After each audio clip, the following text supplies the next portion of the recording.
Hello সবাইকে, স্বাগতম খুলনা ইউনিভার্সিটির অ্যানালাইসিস ক্লাসে।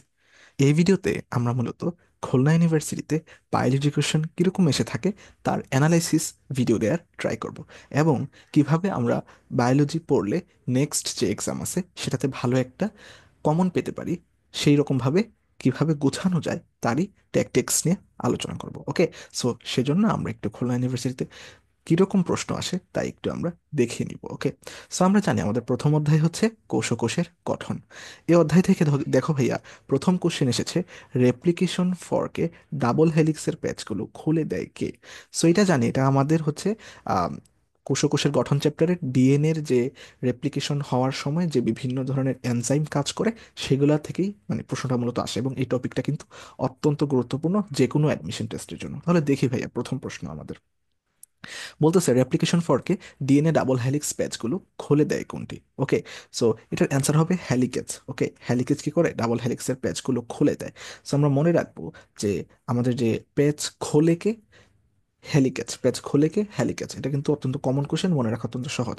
এখন বাকি কোশ্চেনগুলো যদি আমরা দেখি, এই যে ডিএনএ পলিমারেজ, এটা কিন্তু আমাদের ডিএনএ রেপ্লিকেশনের জন্য অত্যন্ত গুরুত্বপূর্ণ, এবং এটাকে বলা হয় অত্যাবশ্যকীয় এনজাইম। এটা যদি না হয় তাহলে কোনোভাবেই ডিএনএ রেপ্লিকেশন সম্ভব নয়। ওকে, সো নেক্সট দেখো, লাইগেস। আমরা জানি যে লাইগেস হচ্ছে কি, এটা হচ্ছে জোড়া লাগায়। ওকে, তো যখন বলবে আমাদের যে কোনো কিছুকে জোড়া লাগাতে কি সহায়তা করে, তখন আমরা মানে কোনো কিছু না চিন্তা করে আমরা জোড়া লাগাই দিব, মানে জোড়া লাগাই, তাহলে এটা কি হবে? Ligase enzyme. ওকে, সো এখন আরেকটা আছে, সেটাও কিন্তু আমাদের যে মানে জোড়া লাগাতে সহায়তা করে, সেটা হচ্ছে প্রাইমেস। এটা হচ্ছে প্রাইমারগুলোতে জোড়া লাগাতে সহায়তা করে কি? প্রাইমেস। তাহলে আমরা কি কি দেখব?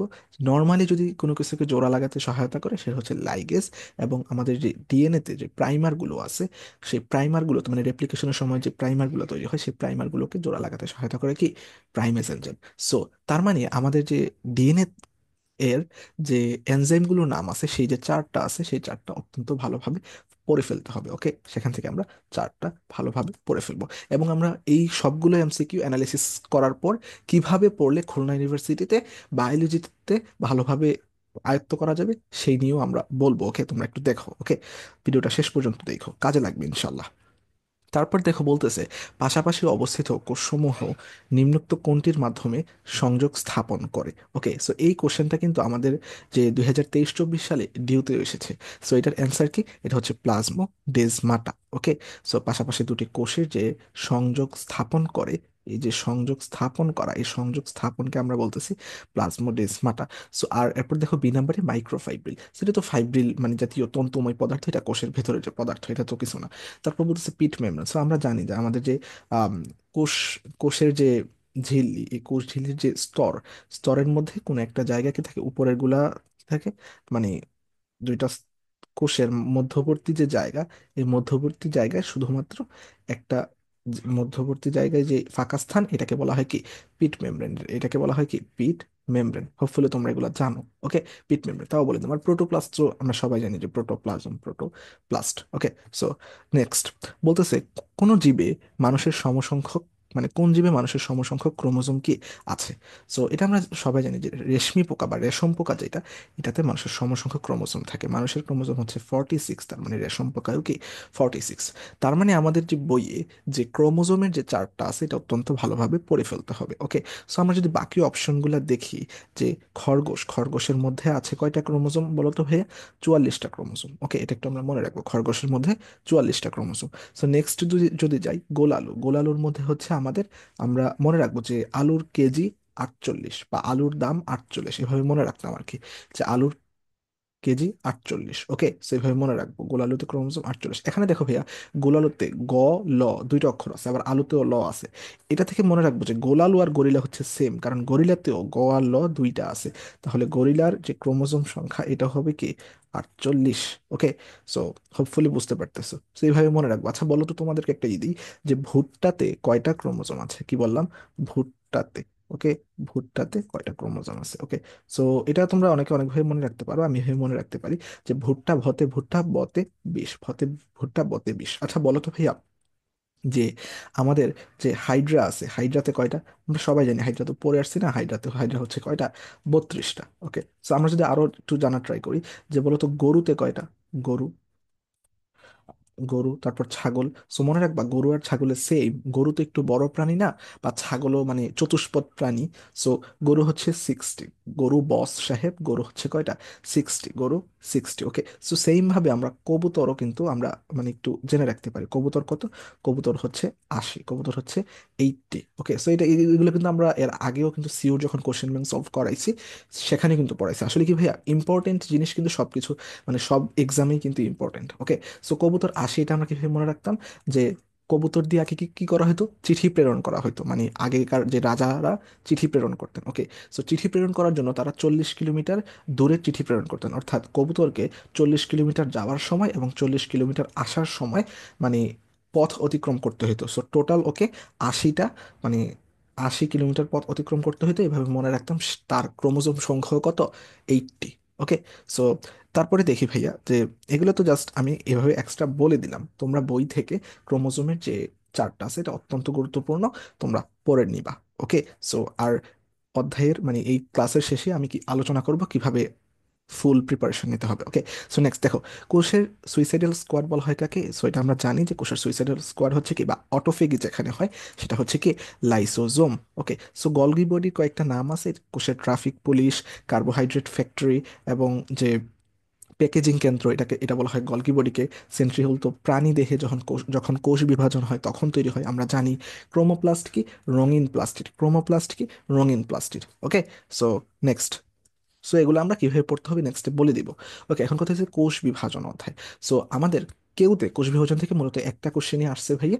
সো তাও একটাও তো আমাদের জন্য অনেক বেশি গুরুত্বপূর্ণ, ছোট চ্যাপ্টার একটাও তো আমাদের জন্য অনেক বেশি গুরুত্বপূর্ণ। সো প্রশ্নটা দেখি, যে বলতেছে কোন পর্যায়ে ক্রোমোজোম ভেঙে দুটি ক্রোমাটিড মানে ক্রোমাটিড তৈরি হয়। ওকে, সো এখানে আমরা মনে রাখবো এটা হচ্ছে প্রোফেজে দুইটা ক্রোমাটিডে তৈরি হয়। Okay, prophase, prometaphase, metaphase, anaphase, telophase, এগুলো ধাপগুলো অত্যন্ত সুন্দরভাবে মনে রাখা যায়।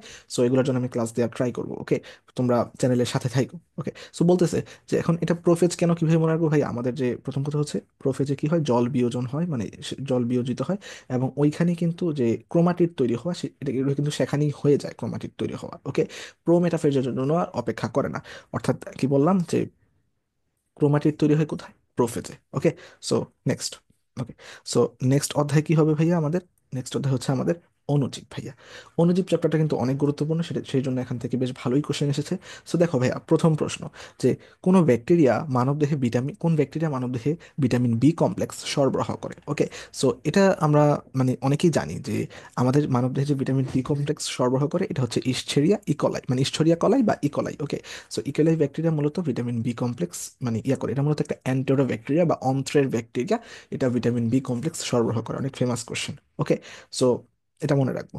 নেক্সট, বলতেছে অ্যালকোহল শিল্পে ব্যবহৃত ইস্টকে নিচের কোন ভাইরাসটি ধ্বংস করে? ওকে, সো আমরা তো জানি যে কোনো কিছু কিছু পচানোর সময় একটা এনজাইমের নাম শুনছি, সেটা হচ্ছে কি জাইমোজেন। সো মানে ওই যে জাইমোজেন জাতীয় কোনো কিছু। এখন যেহেতু ফাজ শব্দটা আছে, ফাজ মানে কি? ধ্বংসকারী ব্যাকটেরিয়া। মানে কি ধ্বংসকারী ব্যাকটেরিয়া? ভাইরাস ধ্বংস, সরি, ব্যাকটেরিয়া ধ্বংসকারী ভাইরাস। ফাজ মানে কি? ব্যাকটেরিয়া ধ্বংসকারী ভাইরাস। তো ফাজ বলতে কিন্তু বোঝায় ভাইরাস। ওকে, ব্যাকটেরিয়া ফাজ বলতে কিন্তু ভাইরাস ভাইরাস বোঝায়। ওকে, সো ফাজ বলতে বোঝায় ভাইরাস। ওকে, সো প্রথম কথা হচ্ছে কি, এটা যখন যেহেতু অ্যালকোহল পচানোর কিছু মিন করতেছে এবং অ্যালকোহল থেকে ইস্ট তৈরির সময়, সো নিশ্চয়ই জাইমো জাতীয় কিছু একটা হবে, তার মানে জাইমোফাজ। ওকে, সেভাবে আমরা মনে রাখতে পারি, জাস্ট মনে রাখার জন্য আর কি। ওকে, সো অ্যালকোহল শিল্পে ব্যবহৃত ইস্টকে নিচের কোন ভাইরাসটি ধ্বংস করে? সেটা হচ্ছে জাইমোফাজ। ওকে, নেক্সট, নিউক্লিক অ্যাসিড এবং ক্যাপসিড নিয়ে কোনটি সংক্রমণক্ষম ভাইরাস কণাকে কি বলে? ওকে, গঠিত সংক্রমণক্ষম ভাইরাস কণাকে কি বলে? ওকে, সো এই টপিকটা কিন্তু অনেক বেশি গুরুত্বপূর্ণ। আমাদের ভিরয়েড কি, প্রিয়ন কি, নিউক্লিও ক্যাপসিড কি, ভিরিয়ন কি, আমি যখন সিওর কোশ্চেন ব্যাংক সলভ করাইছিলাম তখন কিন্তু সেখানে ডিটেইলসে বলে দিছি। ওকে, সো এখানে যেহেতু অ্যানালাইসিস করতেছি, আমরা তো নেক্সটে কিভাবে ক্লাস নিব বলবোই, তো আপাতত একটু এখান থেকে দেখিয়ে দিই। প্রথমত ভাইয়া, যেভাবে মনে রাখতে পারো যে ভেরি অন যেখানে থাকবে, মানে অন যেখানে থাকবে সে সব কিছু করবে। ওকে, সে সব কিছু করবে মানে কি? সে সংক্রমণক্ষম, মানে সে সংক্রমণ করতে পারে। ওকে, এবং তার সব কিছু আছে, নিউক্লিও ক্যাপসিডও আছে অর্থাৎ নিউক্লিক অ্যাসিডও আছে, মানে নিউক্লিও অয়েড, এবং যে ক্যাপসিড দুইটাই আছে, মানে তার সব কিছু আছে, কিন্তু সে একটু ক্ষুদ্র দেখতে, এই জন্য তাকে সাবভাইরাল এজেন্ট বলা হয় আর কি। ওকে, সো ভিরিও অন যখন দেখবো তখন সে সংক্রমণক্ষম। তারপর ভিরিও অয়েড যখন দেখবো তখন মনে রাখবো সে ভিরিও অয়েড অয়েড অর্থাৎ নিউক্লিও অয়েড শুধুমাত্র তার থাকবে, শুধুমাত্র তার কি থাকবে, নিউক্লিও অয়েড থাকবে, তার অন্য কোনো কিছু থাকবে না। ওকে, তারপর প্রিয়ন যখন মানে ইয়ে করব, তখন মনে রাখবো আমরা এটা তার শুধুমাত্র যে একটা প্রোটিন জাতীয় যে আবরণটা আছে অর্থাৎ নিউক্লিও ক্যাপসিডটা আছে, সেইটা শুধুমাত্র তার আছে। তার যে প্রোটিন জাতীয় আবরণটা, সেটা শুধুমাত্র আছে, অর্থাৎ নিউক্লিও ক্যাপসিডটা তার আছে। আর এই যে নিউক্লিও ক্যাপসিড, এটা হচ্ছে অকর্মক্ষম, এটা হচ্ছে কি, অকর্মক্ষম। এটা সবকিছু থাকা সত্ত্বেও এটা আসলে মানে কোনো কাজ করতে পারে না। ওকে, এটা হচ্ছে অকর্মক্ষম। ওকে, সো এটা সবকিছুই আছে বাট এটা অকর্মক্ষম। ওকে, সো এটাও সাবভাইরাল এজেন্ট। সো এগুলা কিভাবে পড়তে হয় এগুলো আমি আর আগেও পড়াইছি, বাট সামনে কিভাবে এই চ্যাপ্টারটা গুছাবো তাও কিন্তু আমরা বলে দিব নেক্সট। ওকে, সো আপাতত শেষ করি আগে। তারপর দেখো ভাইয়া, ডেঙ্গু জ্বরে আক্রান্ত রোগীর রক্তে কোনটির উপস্থিতি পাওয়া যায়। ওকে, সো এটা আমরা এর আগেও সলভ করছি যে এটা হচ্ছে ডেঙ্গু জ্বরে যা থাকে, মানে ডেঙ্গু জ্বরে রক্তের উপস্থিতি যদি আমরা ডাক্তার তাকে আইজিএম টেস্ট করতে দেয়, আইজিএম পাওয়া গেলে আমরা বুঝি তার ডেঙ্গু আছে। ওকে, সো আরেকটা জিনিস মনে রাখবো, আমাদের যে আইজিএ আছে এটা মূলত মাতৃদুগ্ধে থাকে, এটা মূলত কোথায় থাকে, মাতৃদুগ্ধে থাকে। তারপর দেখো ভাইয়া, বিনাইন টার্সিয়ান ম্যালেরিয়া পরজীবীতে মানে পরজীবী নিচের কোনটি। ওকে, প্রথম কথা হচ্ছে ভাইয়া, এগুলা মানে ইয়া দিয়ে মনে রাখা যায় সহজেই, যে ভিভেক্স আছে না, এ ভতে ভিভেক্স পতে বিনাইন, পতে ভিভেক্স পতে বিনাইন। ওভালি, ওভালি দ্বারা বোঝায় ওভাম, আর যেখানেই ওভাম মানে বোঝাবে সেখানেই কি মৃদু বা মাইল্ড জাতীয় কিছু বোঝাবে, বা মৃদু মানে মেয়ে মানুষের কিছু বোঝাচ্ছে, তাই না, ওভাম বা মৃদু, এভাবে মনে রাখা আর কি, যে মাইল্ড টার্সিয়ান ম্যালেরিয়া যেটা, এটা হচ্ছে প্লাজমোডিয়াম ওভাম বা ওভালি। ওকে, সো নেক্সট, কোন ভাইরাসের আক্রমণে দেহের কোষ ফেটে যায়। ওকে, সো এটা আমরা মনে রাখবো যে মানুষের যে দেহের কোষ ফেটে যায়, এটা হচ্ছে আমাদের যে ইভোলা আছে, সেই ইভোলার কারণে মানুষের দেহের কোষ ফেটে যায়। কারণ তোমরা যখন আফ্রিকাতে যখন ইভোলাটা মানে ইয়া বংশবৃদ্ধি লাভ করছিল, তখন কিন্তু মানুষের কোষ ফেটে যাইতো। ওকে, সো এইচআইভি, টিএমভি, তামাক পাতার মোজাইক ভাইরাস, এসআইভি, এগুলা না। ওকে, সো এটা কি হবে, ইভোলা হবে। ওকে, সো এই এই কোশ্চেনগুলোই মূলত আমাদের যে অণুজীব অধ্যায় থেকে এই বিগত বছরে খুলনা ইউনিভার্সিটিতে এসেছে। সো এগুলা পড়লে কি ভাইয়া শুধুমাত্র হবে, অবশ্যই না, অবশ্যই হবে না। আমাদেরকে পুরো চ্যাপ্টারটা ভালো করে পড়তে হবে, এবং তার জন্য আমরা নেক্সটে বলবো। ওকে, ক্লাস শেষে বলবো। ওকে, সো আপাতত আমরা নেক্সট চ্যাপ্টারে যাই। ওকে, এবার দেখি ভাইয়া, নগ্নবীজি ও আবৃতবীজি উদ্ভিদ। দেখো ভাইয়া, বলা আছে যে কোন উদ্ভিদের ফুল ট্রাইমেরাস। ওকে, সো আমরা তো জানি যে উদ্ভিদের যে ফুল ট্রাইমেরাস একটা, আর একটা হচ্ছে পেন্টামেরাস। সো পয়সি গোত্রের যে উদ্ভিদগুলো আছে, এই পয়সি গোত্রের উদ্ভিদগুলা আমাদের, আচ্ছা এটা হবে কি, এবং যে, আচ্ছা পয়ে সি। ওকে, তাহলে ভাই আমরা যে বলতেছি যে পেন্টামেরাস আছে, এই পেন্টামেরাস কার হবে, পেন্টামেরাস হবে মালবাসী। এখানে দেখো ভাইয়া, এখানে যে পাট, ঢেঁড়স এবং যে জবা, এগুলো হচ্ছে সব মালভাসী, বা এগুলো হচ্ছে কি পেন্টামেরাস, এগুলা কি পেন্টামেরাস, পেন্টামেরাস, এগুলা মানে টেট্রামেরাস বা পেন্টামেরাস। ওকে, আর যে ট্রাইমেরাস যে আছে আমাদের, এই ট্রাইমেরাস হবে কি আমাদের ধান, ধান হচ্ছে কি আমাদের ট্রাইমেরাস। ওকে, সো নগ্নবীজি ও আবৃতবীজি উদ্ভিদে আরো অনেক গুরুত্বপূর্ণ টপিকস আছে, শেষে আমরা বলবো, সাজেশন দিয়ে দিব। ওকে, সমস্যা নাই। সো যাই নেক্সট যাই। ওকে, সো টিস্যুতন্ত্র। ওকে, সো টিস্যুতন্ত্র থেকে যেহেতু একটু বড় চ্যাপ্টার, বেশ ভালোই কোশ্চেন এসেছে, আমরা দেখবো এবার। ওকে, সো উদ্ভিদের বেশ বৃদ্ধির জন্য কোন ভাজক টিস্যুটি দায়ী। ওকে, সো এখানে দেখো ভাইয়া, ইয়ার নামের মধ্যে আছে যে বেশ বৃদ্ধি পাইছে। সো বেশ বৃদ্ধি পাওয়া মানে কি, বেশ বৃদ্ধি পাওয়া মানে পার্শ্বে বৃদ্ধি পাওয়া। আর কোনো কিছু যদি পার্শ্বে বৃদ্ধি পায় তার মানে সেটা পার্শ্বীয় ভাজক টিস্যুর উদাহরণ। ওকে, তাহলে শীর্ষক মানে কি ভাইয়া, তার মানে উপরের দিকে বৃদ্ধি পাবে, তাই না, তার মানে লম্বায় বড় হবে বা দৈর্ঘ্যে বৃদ্ধি পাবে, দৈর্ঘ্যে বৃদ্ধি পাইলে আমরা কি বলবো, শীর্ষক ভাজক টিস্যু। ইন্টার ক্যালারি ভাজক টিস্যু কাকে বলে, আমাদের যে কর্ক ক্যাম্বিয়াম আছে এবং যে ইন্টারফেসিকুলার ক্যাম্বিয়াম আছে, সেগুলো হচ্ছে কি ইন্টারক্যালারি ভাজক টিস্যু। ওকে, সেগুলো একটু মনে রাখবো। আর ভিত্তি টিস্যু কি বা গ্রাউন্ড টিস্যু, এগুলো তো না, এগুলো তো কোনোভাবেই ভাজক টিস্যুর মানে বেশ বৃদ্ধির জন্য ভাজক টিস্যুর উদাহরণ হতে পারে না। ওকে, সো তারপর দেখো ভাইয়া বলা আছে যে ল্যাপ্টোসেন্ট্রিক উদাহরণ কোনটি। ওকে, সো এখানে কোনটা ল্যাপ্টোসেন্ট্রিক আর কোনটা হাইড্রোসেন্ট্রিক, এগুলো খুব ভালোভাবে মনে রাখা যায়। আমি এর আগে সিওর যে কোশ্চেন ব্যাংক সলভ সিরিজ আছে সেখানে দেখাইছিলাম। তাও তোমাদেরকে যদি আমি একটু বলি যে ল্যাপ্টোসেন্ট্রিক মানে কি, ল্যাপ্টোসেন্ট্রিক মানে হচ্ছে যে আমাদের যে ফ্লোয়েম আছে সেটারই কি বললাম, যে আমাদের যে ফ্লোয়েম। সো ফ্লোয়েম থেকে আমি মূলত এভাবে মনে রাখতাম যে ফ্লোয়েম যারা, এটা তারা হচ্ছে ফাউল বা ফ্লোয়েম, তাহলে ফ্লোয়েম মানে কি ফাউল। আর এভাবে মনে রাখতাম যে ফাউল যেসব ছেলেরা আছে তারা কি হয়, ড্রাগ নেয়, তারা কি নেয়, ড্রাগ নেয়, এবং তারা লুচ্ছা বা এই টাইপের কিছু একটা হয়, জাস্ট মনে রাখার জন্য, বাট উচ্চা। ওকে, ওকে, সো এই টাইপের কিছু একটা হয়। ওকে, তার মানে ফ্লোয়েম। ওকে, ফ্লোয়েম থেকে কি হবে, এটা তারা ফাউল হয়, ফাউল মানে ড্রাগ নেয়, উচ্চা অর্থাৎ ড্রাসিনিয়া উচ্চা। ওকে, সো এখানে দেখো ভাইয়া, এখান থেকে কিন্তু অ্যান্সারটা মিলতেছে। তুমি যদি দেখো যে ল্যাপ্টোসেন্ট্রিক মানে লতে ল্যাপ্টোসেন্ট্রিক মানে, আর ফ্লোয়েমের মধ্যেও কিন্তু একটা ল আছে, ফ্লোয়েমের মধ্যেও কিন্তু একটা ল আছে, এই ল দিয়ে আমরা মনে রাখবো এটা হচ্ছে ফ্লোয়েম এবং এটা হচ্ছে কি ল্যাপ্টোসেন্ট্রিক। এবং এর উদাহরণটা কি হবে, ড্রাগ নিবে এবং উচ্চা, আর একটা কিন্তু উদাহরণ আছে। ওকে, সো তোমরা দুইটাই মনে রাখবা। ওকে, সো হোপফুলি বুঝতে পারছো। তারপর আমাদের আরেকটা আছে বই, ওটাও মনে রাখা যায়, বাট আবার ওটাতে না যাই। ওকে, সো নেক্সট, পাটের আঁশ কোন জাতীয় টিস্যু। মনে রাখবো আমাদের যে পাটের আঁশ এটা হচ্ছে এক ধরনের বাস্ট ফাইবার, এবং এটা হচ্ছে সেকেন্ডারি ফ্লোয়েম টিস্যু। এটা কিন্তু অনেক ইম্পর্টেন্ট কোশ্চেন, এটা এর আগেও যখন আমরা কোশ্চেন ব্যাংক সলভ করেছি অনেকবার রিপিট হয়েছিল। ওকে, সো পাটের আঁশ কোন জাতীয় টিস্যু, এটা হচ্ছে সেকেন্ডারি ফ্লোয়েম টিস্যু। ওকে, এটা হচ্ছে একটা বাস্ট ফাইবার। ওকে, তারপর হচ্ছে ক্যাসপেরিয়ান স্ট্রিপের অবস্থান উদ্ভিদের কোন কোষস্তরে। ওকে, সো আমরা মনে রাখবো আমাদের বইয়ে এই যে এই স্ট্রিপটা অনেক বেশি, মানে ক্যাসপেরিয়ান স্ট্রিপের কথা অনেক গুরুত্ব দিয়ে বলা আছে, যে ক্যাসপেরিয়ান যে স্ট্রিপটা আছে আমাদের যে বাইরের দিকে তো না, এটা ভিতরে অর্থাৎ এন্ডোডার্মিসে, অর্থাৎ একটোডার্মিসে না, কিন্তু এন্ডোডার্মিসে কি থাকে, ক্যাসপেরিয়ান স্ট্রিপ নামে এক ধরনের একটা পর্দা থাকে এন্ডোডার্মিসের মধ্যে। ওকে, সেটা আমরা মনে রাখবো। ওকে, সো এই ছিল আমাদের যে কেউতে আসা টিস্যুতন্ত্র থেকে। ওকে, সো তাহলে আমরা যদি নেক্সট চ্যাপ্টার যাই, এটা হচ্ছে উদ্ভিদ শারীরতত্ত্ব। ওকে, সো উদ্ভিদ শারীরতত্ত্বের ক্ষেত্রে আমরা জানি যে C3 ও C4 চক্রের যেই ছকটা আছে এটা অনেক বেশি গুরুত্বপূর্ণ। সো দেখো ভাইয়া, সেখান থেকে কোশ্চেন এসেছে যে সি থ্রি চক্রের প্রথম স্থায়ী যৌগ কোনটি, এটা হচ্ছে 3 ফসফোগ্লিসারিক অ্যাসিড। তাহলে এখানে আরেকটা কোশ্চেন জাগে যে তাহলে C4 চক্রের প্রথম স্থায়ী পদার্থ কি।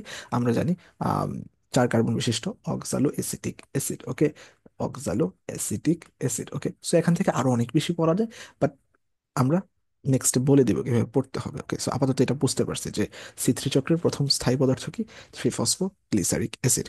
সো নেক্সট, ক্লোরোপ্লাস্টে উপস্থিত ক্লোরোফিল এর শতকরা পরিমাপ কত।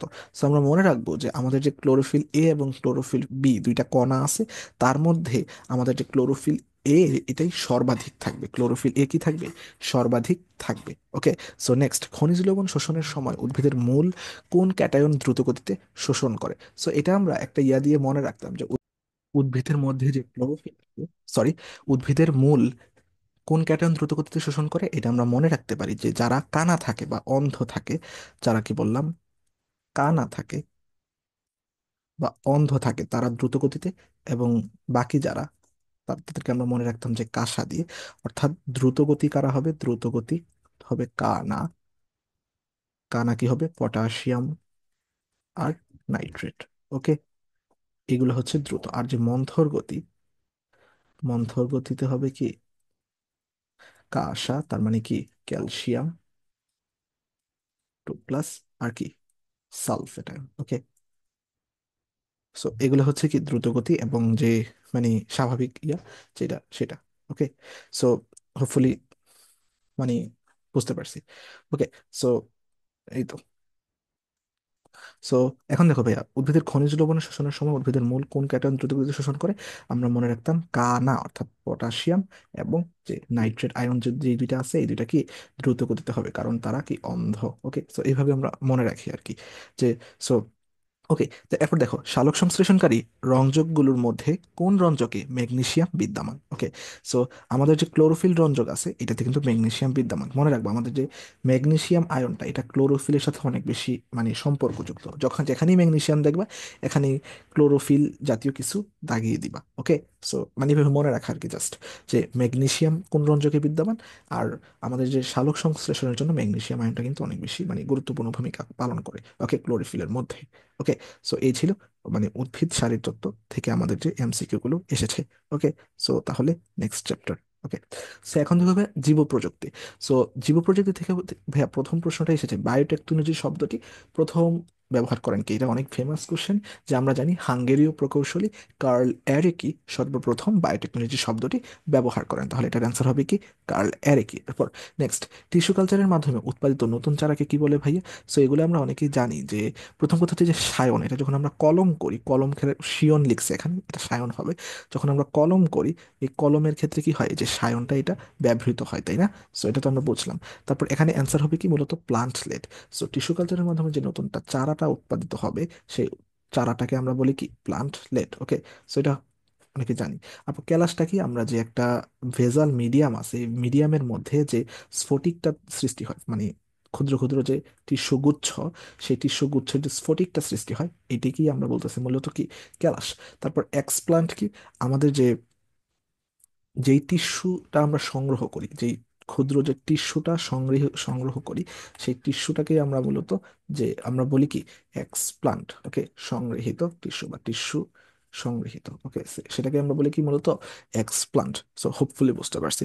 গোল্ডেন রাইস কোন ভিটামিন থাকে? সো এই যে গোল্ডেন রাইসের টপিকটা কিন্তু আমাদের অনেক বেশি গুরুত্বপূর্ণ। সো আমরা জানি আমাদের যে গোল্ডেন রাইস, এটা হচ্ছে আমাদের যে ড্যাফোডিল ইউনিভার্সিটি আছে, এই ড্যাফোডিল থেকে চারটি চারটি জিন নিয়ে আসা হয়েছে, এবং অন্য আয়রন গঠিত একটি জিন নেওয়া নেওয়া হয়েছে আয়রন তৈরির জন্য, একটি জিন।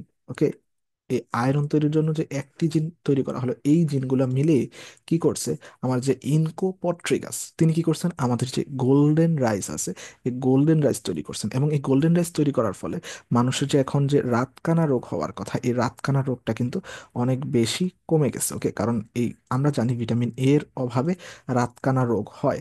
এবং যে এই ভিটামিন এ কোন রাইস দেয় আমাদের? এটা হচ্ছে গোল্ডেন রাইস দিবে। ওকে, আমাদের যে গোল্ডেন রাইস আছে, সেটা কি করে, আমাদের যে মানে গোল্ডেন রাইসে ভিটামিন এ থাকে। ওকে, তো এটা কিভাবে আসলো? ড্যাফোডিল থেকে চারটি এবং আয়রন তৈরির জন্য একটি জিন নিয়ে আমরা কি করলাম? গোল্ডেন রাইস তৈরি করলাম, যা রাতকানা রোগ প্রতিষেধক রূপে কাজ করে, এবং এটাতে ভাইটামিন এ থাকে। তাহলে এই ছিল খুলনা ইউনিভার্সিটিতে আসা বায়োলজি ফার্স্ট পেপারের অ্যানালাইসিস সিরিজ। এখন কথা হচ্ছে ভাইয়া, আমরা এই যে কোশ্চেনগুলো পড়লাম, এই কোশ্চেনগুলো অ্যানালাইসিস করে পড়লেই কি হয়ে যাবে? আমি কিন্তু, তুমি দেখবা, বেশি কিন্তু ব্যাখ্যা করে পড়াই নেই, অনেক ব্যাখ্যা করছি, বাট তাও কিন্তু উপযুক্ত, মানে আমার কাছে মনে হয় যে আরো ব্যাখ্যা করা যাইতো। কিন্তু ভাইয়া প্রথম কথা হচ্ছে, ভাইয়া এগুলা পড়লেই কি হয়ে যাবে? আমি বলবো যে না ভাইয়া, অবশ্যই না। তাহলে ভাই আমাকে কি করতে হবে? প্রথম কথা হচ্ছে ভাইয়া, আমরা দেখবো কোন চ্যাপ্টার থেকে কতগুলা কোশ্চেন এসেছে। আমরা যদি দেখি যে কোষের মানে গঠন থেকে এসেছে হচ্ছে চারটা কোশ্চেন। ওকে, তাহলে এটা মানে বেশ ভালোই ইম্পর্টেন্ট। এটা থেকে এসেছে কয়টা? চারটা কোশ্চেন। তারপর দেখো ভাইয়া, আম, কোষ বিভাজন থেকে এসেছে একটা কোশ্চেন। সো ছোট অধ্যায় একটা কোশ্চেন এসেছে, মানে এটা একটা কোশ্চেনও তো আমাদের জন্য অনেক বেশি ইম্পর্টেন্ট পরীক্ষায়। ওকে, সো এটাও আমাদের ভালো করে পড়তে হবে। তারপর দেখো যে অণুজীব থেকে এক, দুই, তিন, চার, পাঁচ, ছয়টা, মোট ছয়টা কোশ্চেন এসেছে, বেশ ভালোই কোশ্চেন এসেছে। ছয়টা কোশ্চেন এসেছে কোথা থেকে? অণুজীব থেকে। সো তারপর নেক্সট, তারপর মানে নগ্নবীজীয় আবৃতবীজীয় উদ্ভিদ চ্যাপ্টার থেকে এসেছে একটা কোশ্চেন। সো এটা যেহেতু ছোট চ্যাপ্টার বা এটা একটু কম ইম্পর্টেন্ট বোঝা যাচ্ছে। ওকে, সো টিস্যুতন্ত্র থেকে এসেছে একটা, দুইটা, তিনটা, চারটা কোশ্চেন। ওকে, সো যেহেতু চারটা কোশ্চেন এসেছে, এটাও মানে আমরা ইম্পর্টেন্ট কিন্তু বেশ ভালোই বলতে পারি। ওকে, সো আমরা যদি নেক্সট যাই, উদ্ভিদ শারীরতত্ত্ব থেকে এক, দুই, তিন, চার। ওকে, সো টোটাল চারটা কোশ্চেন এসেছে, এটাও বেস্ট ইম্পর্টেন্ট। ওকে, সো তারপর হচ্ছে জীব প্রযুক্তি থেকে এসেছে তিনটি কোশ্চেন। ওকে, ওকে, সো এই ছিল মানে মূলত কয়টা কোশ্চেন এসেছে। বাট আমাদের কিন্তু প্রায় প্রত্যেকটা জীববিজ্ঞান যেহেতু যে যে কোনো জায়গা থেকে কোশ্চেন আসতে পারে, তাই আমাদের ভালো প্রস্তুতির জন্য সবগুলাই ভালোভাবে পড়তে হবে। সো ভাইয়া এখন কথা হচ্ছে, ভাইয়া এখন জীববিজ্ঞানটা ভাইয়া কিভাবে পড়তে পারি? আমার তো অধ্যায়ের বেসিকে অনেক সমস্যা। প্রথম কথা হচ্ছে ভাইয়া, তুমি দেখবা যে পরীক্ষায় সবসময় বাছা বাছা কিছু টপিক থেকে অনেক বেশি কোশ্চেন আসে। কোষের গঠন যে চ্যাপ্টারটা, এটা কিন্তু তোমার 1.5 ঘন্টা কি 2 ঘন্টা লাগেও না, ওই টাইমের মধ্যে কিন্তু বেশ ভালোভাবে গুছিয়ে দেওয়া যায়। ডিএনএ থেকে অনেক কঠিন কঠিন টপিকস আছে, সেগুলো আসে না, শুধুমাত্র এনজাইমের যে টপিকগুলো আছে সেগুলো পড়লেই হয়ে যায়। এবং যে কোষের ভেতরে যে বিভিন্ন অঙ্গাণু, মাইটোকন্ড্রিয়া, প্লাস্টিড, এই দুটো একটু বেশি ইম্পর্টেন্ট। এবং যে বাকিগুলো রাইবোজোম, এগুলো পড়লে হয়ে যায়। ওকে, সো তারপর আমাদের যে নেক্সট চ্যাপ্টার আছে, যে কোষ কোষ বিভাজন, এটা কিন্তু আধা ঘন্টার মধ্যে গুছিয়ে দেওয়া যায় ভালো করে, মানে বেশ তোমাকে বেসিক সহই কিন্তু গুছিয়ে দেওয়া সম্ভব। ওকে, সো অণুজীব চ্যাপ্টারটাও কিন্তু এটা একটু বড় চ্যাপ্টার ভাইয়া। মানে আমাদের তো সবই পড়তে হবে, যত 6টা কোশ্চেন এসেছে বেশ ভালোভাবেই পড়তে হবে। সেজন্য কিন্তু আমাদের কিন্তু মানে একটা গুছানো প্রিপারেশনের জন্য 2-2.5 ঘন্টার একটা ক্লাসই যথেষ্ট। তো একইভাবে বলবো ভাইয়া যে আমাদের যে নগ্নবীজীয় আবৃতবীজী উদ্ভিদ আছে, উদ্ভিদ সারী তত্ত্ব আছে, তারপর এই চ্যাপ্টারগুলা পড়ার জন্য আমাদের কি করতে হবে, মানে বেশ আমাদের এখন দরকার একটা কম্প্যাক্ট গোছানো রিভিশন, যাতে করে আমরা খুবই মানে শর্টলি অনেক বেশি পড়া পড়তে পারি। সো এই জন্য বলবো ভাইয়া, আমার কিছু ক্লাস নেওয়ার মানে ইয়ে আছে যে যেখানে আমরা কম্প্যাক্টলি, ওয়েট, আমরা কম্প্যাক্টলি ক্লাস নিব। এবং এই কম্প্যাক্ট ক্লাসে কি হবে, আমাদের যে শুধুমাত্র মানে টপিকগুলা, যে টপিকগুলো ইম্পর্টেন্ট সেগুলা গুছিয়ে দেওয়া হবে। ওকে, সো তোমরা এরকম বায়োলজির উপর ক্লাস চাও কিনা, যেখানে আমরা যেই টপিকগুলা থেকে বারবার ভার্সিটিতে কোশ্চেন এসে থাকে এবং কেউতে কোশ্চেন এসে থাকে, সেই ইম্পর্টেন্ট টপিকগুলো আমি একসাথে পড়িয়ে দিব, যাতে করে তোমাদের অনেক বেশি হেল্পফুল হবে। ওকে, সো আমার কথা একটাই ভাইয়া, যে কেউতে বিগত বছরের কোশ্চেন পড়ে তুমি কমন পাবা না। ওকে, তোমাকে অবশ্যই অন্যান্য ভার্সিটির কোশ্চেন এবং বিশেষ কথা বায়োলজির জন্য তোমাকে বেসিক সহ পড়তে হবে। সো সেজন্য তোমাকে, তোমার যদি বেসিক ভালো থাকে তুমি এভাবেই পারবা, আর যদি বেসিক ভালো না থাকে তোমাকে অবশ্যই ক্লাস করে তোমার বেসিকটা ঠিক করে নিতে হবে। ওকে, সো আমার ক্লাসের একটাই উদ্দেশ্য তোমাকে বোঝানো যে কেউতে কিরকম কোশ্চেন আসে, কিভাবে পড়লে তুমি কেউতে ভালো রকম কমন পেতে পারবা। ভাইয়া এই কয়েকটা কোশ্চেন পরে তুমি কখনোই ভালো রেজাল্ট করতে পারবা না। ওকে, সো তোমাকে অবশ্যই একটু ডিটেইলসে এবং বেশ গুরুত্বপূর্ণ টপিকগুলো পড়ে ফেলতে হবে। ওকে, সো তাহলে এই ছিল আমার কথা। সো তোমার কাজ হবে যে তুমি আমার ওই মানে ক্লাস তোমরা চাও কিনা তা আমাকে জানাতে পারো। সো দেখা হচ্ছে অন্য ভিডিওতে, অন্য অ্যানালাইসিস সিরিজে। ওকে, সো সেই সম্বন্ধে মানে সেই পর্যন্ত ভালো থাকো, আল্লাহ হাফেজ।